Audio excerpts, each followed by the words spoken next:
Okay, in this presentation we want to look at the importance of attending refresher training.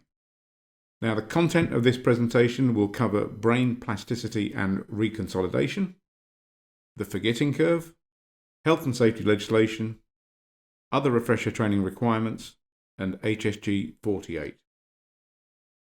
So first and foremost, let's look at brain plasticity and reconsolidation. When we initially learn something, our conscious memory, what we see and hear, is initially stored in part of the brain called the hippocampus. Our unconscious physical state associated with the internal experience, in other words, the way we feel about it, is stored in our amygdala. And this memory then gets moved to more general areas of the cortex when we're not doing that anymore. So it's like this presentation. If I shut this presentation down, it will store it on the hard drive. And that's exactly what you're doing with a memory. Once you've learned something, your brain then stores it in certain areas of your cortex. Once you recall that memory is moved back. So it's like me opening up the computer, starting up this presentation, it comes back into active memory or random access memory. And the hippocampus recalls what we initially experienced, what we saw and heard. And the amygdala recalls the unconscious physical state associated with that initial experience. Now we know from experiments done, and IBM and the post office did these experiments, that when we recall something, our recall degrades over time. So if we're just told something, then our recall after 3 weeks is only 70%. And after 3 months, it goes down to a phenomenal 10%, so we lose 90% of what we're told. If we're told and shown something, then our recall after 3 weeks is 72%, and after 3 months it's 32%. But if we're told, shown, and experienced something, which if you're doing a physical restraint refresher is experiential because we're doing it physically, then your recall after 3 weeks is 85%, but after 3 months it goes down to 65%, and it continues to decline from there, and I'll show you some more about this in a second. Now, when we recall this information is then reconsolidated, so that memory can be changed by being strengthened and reinforced, challenged and weakened or reframed, and given a new meaning or deleted. So if you've ever been on a training course and someone's turned up, for example, and they do a technique that you haven't taught, and you say, "Where did you get that from?" And they say, "You taught it to me," this is what's probably happened. They've picked it up somewhere else and added it into the memory when the memory has become active again. And then when you shut that memory down, and that memory is moved back to the cortex, so you stop doing what you're doing and you're going to do something else, then that memory has now changed. You have a different memory of what you initially learned. So brain plasticity and reconsolidation means that every time we recall a memory, we strengthen or weaken what we remember. And it appears that recalling a memory renders it fluid and unstable, able to be changed before being refixed into the circuitry of the brain, and that change could include changing its meaning or even deleting it completely. And that's why some people will turn up on courses and say, "You never showed me that," when you know you showed it to them the previous year or whenever you last saw them. Now, let's look at this forgetting curve, because this is something that's really important and reinforces what I've just told you. So the forgetting curve hypothesizes the decline of memory retention in time. And this curve shows how information is lost over time when there is no attempt to retain it. The graph shows that human beings tend to halve their memory of newly learned knowledge in a matter of days or weeks unless they consciously review the learned material. And the speed of forgetting also depends on a number of factors, such as the difficulty of the learned material, how meaningful it is, its representation, and other physiological factors such as stress and sleep. So one thing with this is, if you're undertaking training and that training is very complex with lots of things to remember, lots of techniques, each technique is made of multiple component parts, you've got to remember all of that, you're going to forget this a lot quicker than something that's simple. That's why our training is very, very much based on gross motor skill and keeping it simple, stupid. Okay, but the fact is that we're going to forget stuff over time. So learning degrades with time and memories change. That is a fact, and this is one reason why attending a refresher training course is so important.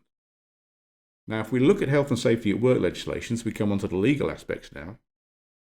Then the Health and Safety at Work Act requires all employers to provide their staff with information, instruction, training and supervision as is reasonably practicable to ensure their health and safety at work. We know that. And this is what the Act of Parliament tells us we must do.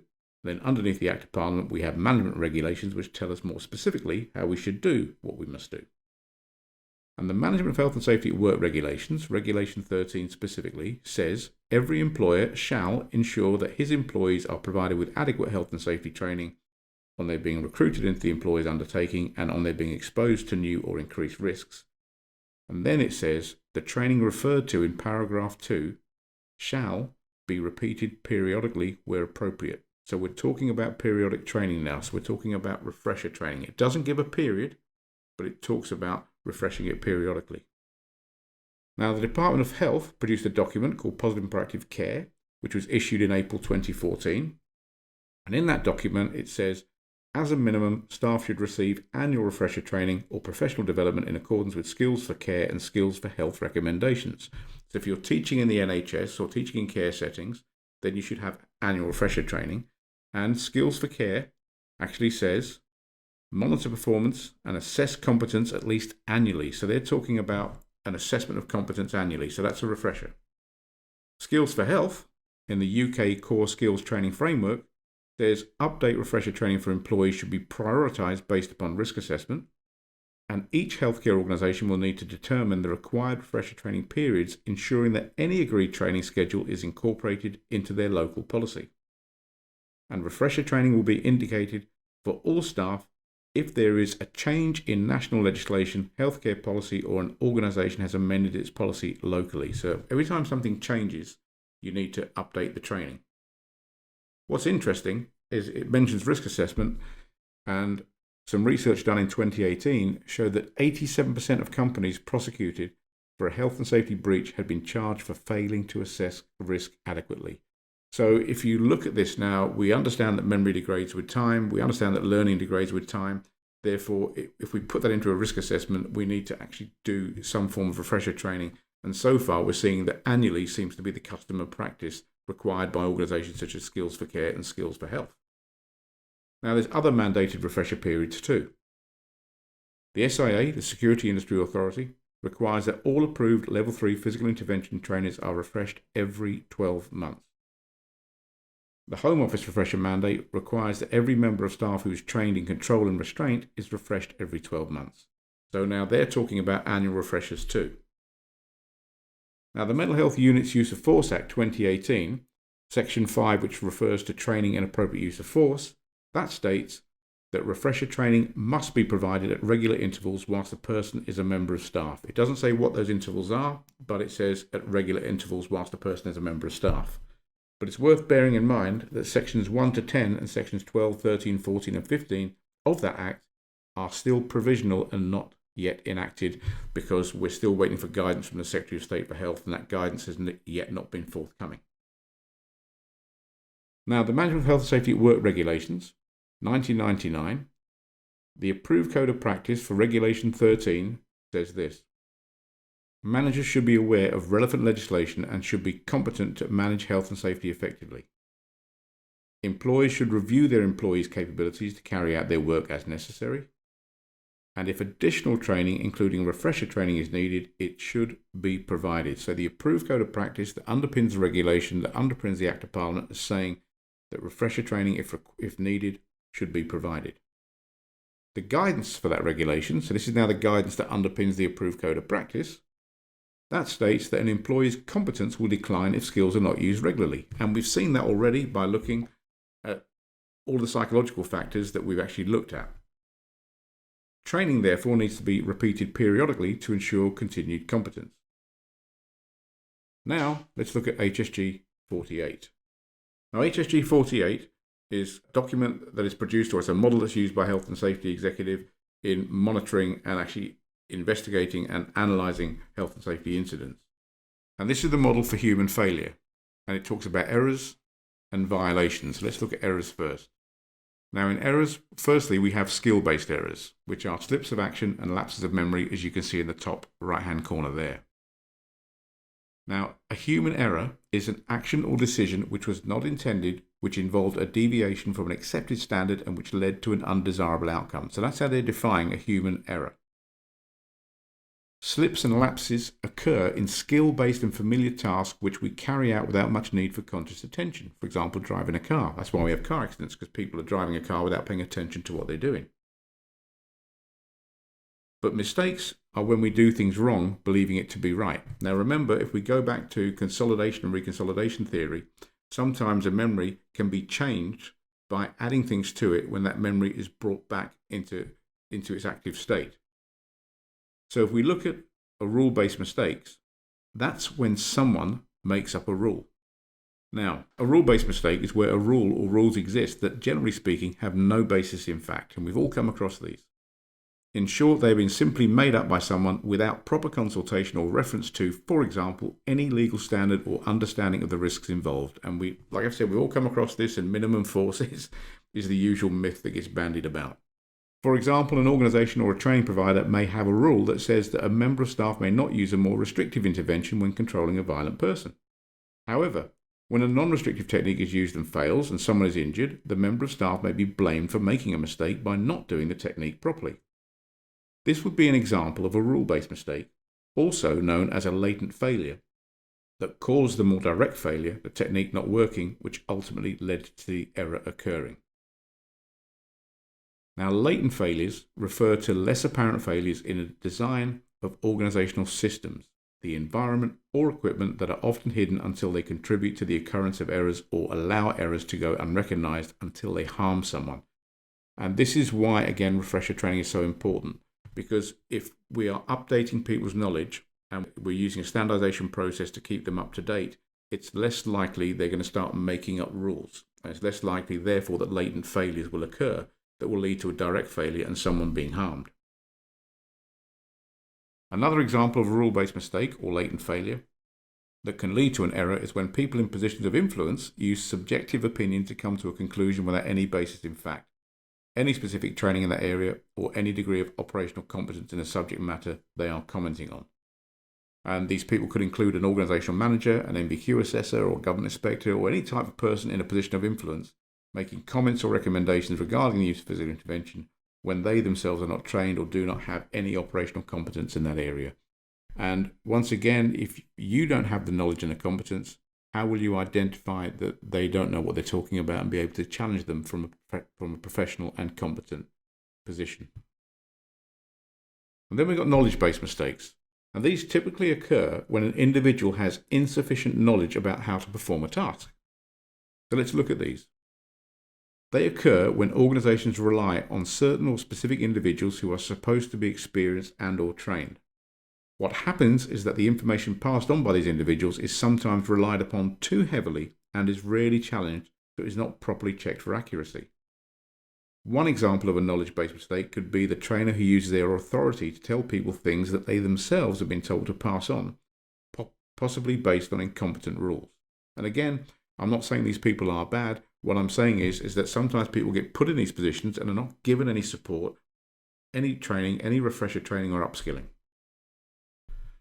Sometimes the rules are even made up by the people with the experience and training who may impose their authority on the people they are training so that what they say isn't questioned. An example of how a knowledge-based mistake can arise in the field of physical intervention is when too much reliance is put on a member of staff who may be an ex-police officer or an ex-prison officer, and this is not an exhaustive list, and who the organisation presumes knows about physical restraint simply because of the fact that they were once employed in those fields.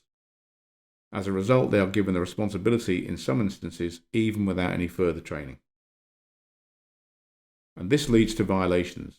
And violations are any deliberate deviations from the rules, procedures, instructions, etc. And most violations are motivated by a desire to carry out the job despite the prevailing constraints, goals, and expectations. Very rarely are they willful acts of sabotage and vandalism. And we have a routine violation, and that's when breaking the rules has become the normal way of working within the group. This can be due to the desire to cut corners to save time, the perception that the rules are too restrictive, lack of enforcement of the rule, new workers starting a job where routine violations are the norm, thus accepting them as a standard. Now remember, if someone has made up a rule without any knowledge and competence, you've got a rule-based mistake that could lead to a rule-based violation, a routine violation, sorry. Okay. Then you've got situational violations, and these occur when breaking the rule is due to pressures from the job, such as lack of proper staffing levels, inadequate prevention equipment, and fear of discipline. And we see this all the time when we talk about how many people should be used to intervene to undertake a physical restraint, properly and safely. And people still go on about, having to do it on their own because of lack of proper staffing levels. Then we've got exceptional violations, and these happen when something has gone wrong. So to solve the problem, staff feel they need to break a rule even though they are aware that they are taking a risk. For example, using physical force to restrain someone armed with a knife or other form of weapon, or chasing a shop thief who has left the store. Very, very dangerous. And these can be lessened by reducing people coming up with rule-based or knowledge-based mistakes that would lead to people needing to break the rules either routinely, situationally, or exceptionally. Now, if you draw a line through these two, you have unintentional at the top, and then you have intentional at the bottom, which means people are unintentionally creating errors. They're doing it because of constraints and pressures of the job, probably. They're doing it because of lack of training. They're doing it because of lack of refresher and upskilling, a lack of CPD, lack of competence. There could be 1,001 reasons, but generally speaking, it's unintentional. But that leads to the intentional violations. So the errors that are unintentional lead to the intentional violations, and that's where the real risk occurs. So in summary, it can be proven that learning degrades with time and memory changes, which is why refresher training can act as a standardization tool. It's a very good standardization tool. Changes in law, legislation, and new knowledge on certain areas may also change, so refresher training acts as a way of updating and upskilling people too. There is also a health and safety requirement that training should be repeated periodically, and it's good evidence of CPD, continual professional development. Failure to refresh, however, can lead to a lack of standardization within teams and organizations. That increases the risk of human error with regards to doing things wrong whilst believing them to be right. It increases the risk of a latent failure based on a rule or knowledge-based error that can lead to a violation of the rules or regulations. It reduces competence and capability and increases personal and organizational liability. This is why refresher training is so important, and I hope that's been of help to you, and I look forward to seeing you on one of our up-and-coming refresher courses shortly. Take care, stay safe.